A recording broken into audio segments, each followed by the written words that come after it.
Hey friends, I have been craving cabbage, so let's make this delicious cabbage soup. Also, I want to add a disclaimer. I just want you to know that I'm not getting paid by Costco or Amy Lou for telling you about the products that are in this video, and I'm not promoting them. This is just what I used. And I found these at Costco. These are by Amy Lou. They're paleo andouille sausages. My husband tried these and he said they're not very spicy, although it says they are. We're going to use this today instead of kielbasa, but if you want to use kielbasa, if you want to use pork sausage, you go right ahead, because typically I would use kielbasa in this recipe. But these are chicken, and they come just like this, and we're just going to cut those up. If you are doing this recipe and you want to use kielbasa, I would use the whole 13-ounce package.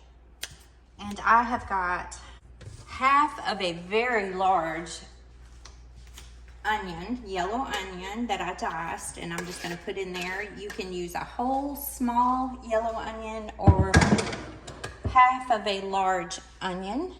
Okay, let's go ahead and add 2 teaspoons of garlic, and this is minced garlic. 1 tablespoon of oregano. And 2 cans of Great Northern white beans.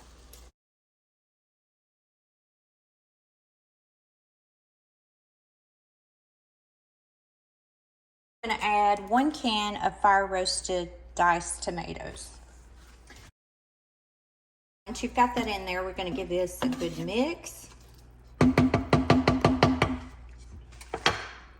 Now for the star of the show, we're going to add a half a head of cabbage, cubed. And I usually get this all over the floor. I managed to hit the pot this time, but it's all over the place. Yep, there's a piece right there. We're going to add 2 cups of chicken broth. I'm going to add some salt and some pepper.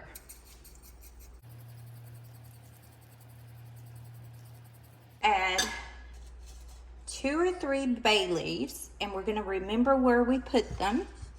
I'm just going to make a little hole here. I'm going to put that one there. And the reason I say we should remember where we put them is because we're going to have to fish them out. Then we're going to put the lid on this and let this simmer for about 30 minutes until that cabbage gets to a nice consistency. I ended up letting this simmer for about 20 minutes, and then I fished out my bay leaves. And the reason you do not want to eat bay leaves is because they could do some damage to your digestive tracts. And we don't want to end up at the doctor's office. But voila, dinner is ready to be served. And y'all, this is one of the best cabbage soups you will ever eat. It is so good.